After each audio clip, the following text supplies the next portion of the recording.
Now the drive yesterday was simply spectacular. I mean, we drove through untouched virgin Kashmir. The special stages, they were nice and fast and it did cull out a few competitors. But today it's a different ball game altogether. The terrain is going to tax you, the drops are deadly and the rocks sharper than a butcher's knife.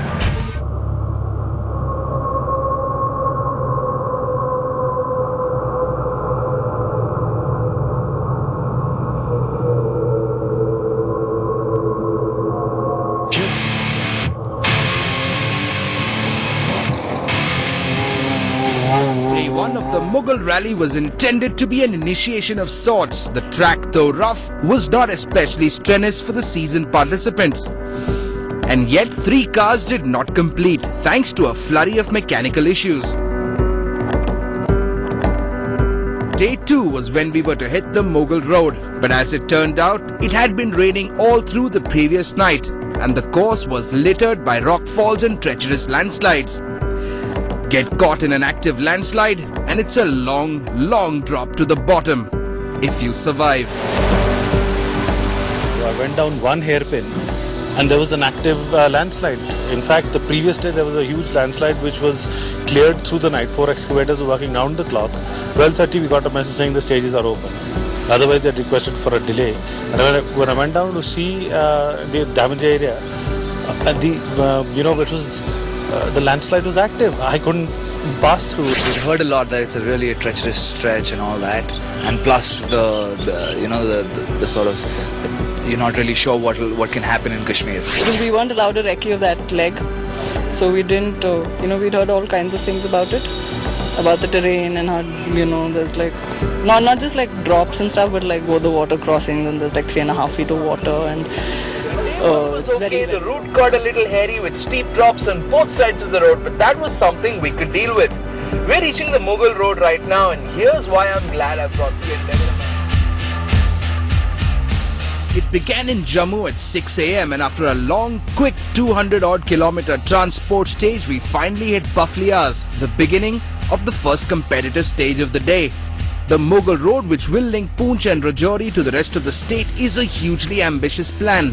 But right now, it's just a dirt track. Add to that almost continuous rock falls, river crossing and glacial melts, and the stage was set for an action-packed day.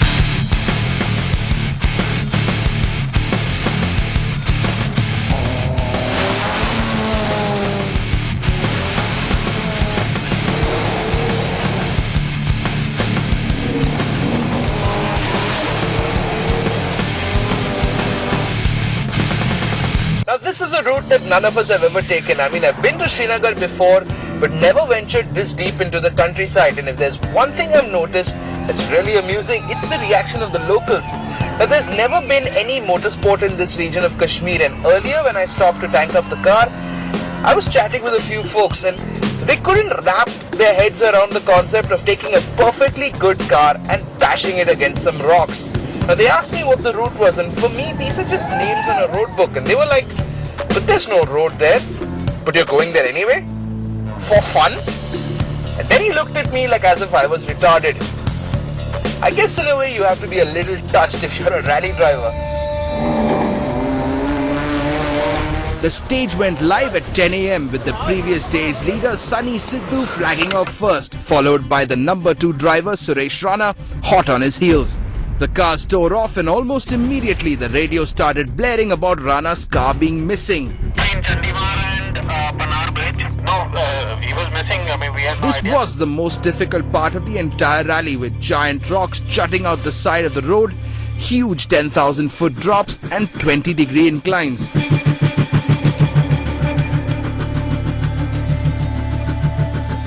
It was at this point that we were really glad that we had the Endeavour with us. The car claims to be a great off-roader, and here's where it really got put to the test. What I really like, the switch on the fly all-wheel drive with a Borg Warner transfer case. Flip to 4x4 and the engine becomes responsive, and with low transfer ratios and a truckload of torque, we ate those mountains up like they were a bag of chips. And it was then that we really began to appreciate the skill of the drivers. I mean, here we were in a massive car with softened suspension, air conditioning and a stereo, And then there were the drivers in their stripped down gypsies with just a racing bucket seat for comfort, flying around these hugely treacherous bends and hairpins. The second day, the Mughal road, boy, it was a surprise. Oof. It was as if the car went through a complete bashing. It was just as if someone had a baseball bat and bashed the living daylights out of the car.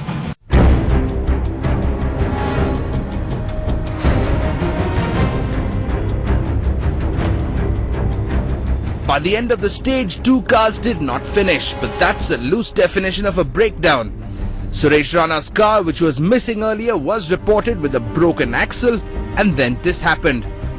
Gaurav Chitpal, running a souped-up Grand Vitara, hit the water crossing really hard and had water sucked straight through the intakes. Scratch one participant. I know the and I knew it's gonna happen. Has it taken in water? Yeah. The first part is इसका pipe यहाँ है. अबे निकल जा The air intake seems to have drawn in some water and the engine seems to be hydrostatically locked. So they'll have to open the spark plugs to let out the water first. It's all over. Though we spoke earlier of a sea of gypsies, there was one car that caught our attention. A Subaru Forester with a 2-liter turbocharged petrol.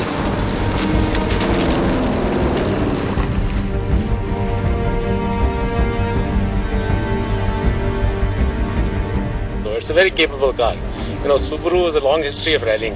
It's #1 WRC championship for several years running. So it's one of the best rally cars around. The toughest part of the course is probably 2 water crossings. Those were the toughest. The water is very deep, and for this car especially, it is a big challenge because it's a car. It's not an SUV or a Jeep, so it's relatively low slung.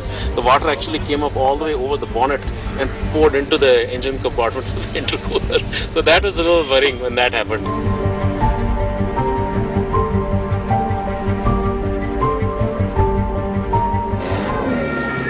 Eventually, the cars limped back to Srinagar. With the head of the leaderboard, Sunny Sidhu, missing at the final time check.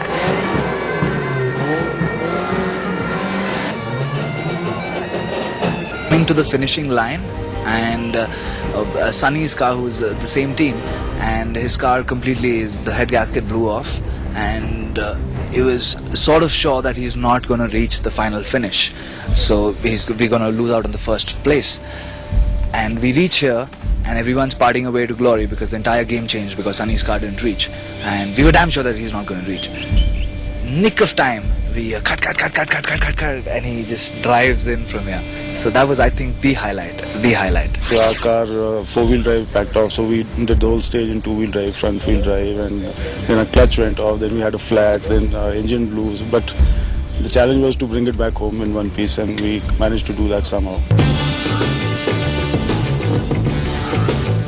Sunny Sidhu with his battered gypsy took first place, with Randeep Miglani and Harpreet Power coming in second and third.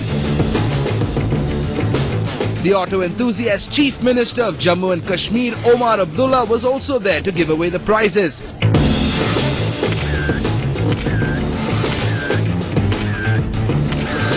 So your banners, the first Mughal Rally, never been distributed, it said follows the footsteps of Jahangir. I called Vijay aside, I said, look, I hope to God you guys aren't really following the footsteps of Jahangir, because those of you who are not too well versed with our history. Unfortunately, Jahangir actually died on the Mughal road. I saw following in the footsteps of Jahangir, I said, for God's sake, you guys could have picked any other Mughal who lived this road. If you had to pick the one who is very good.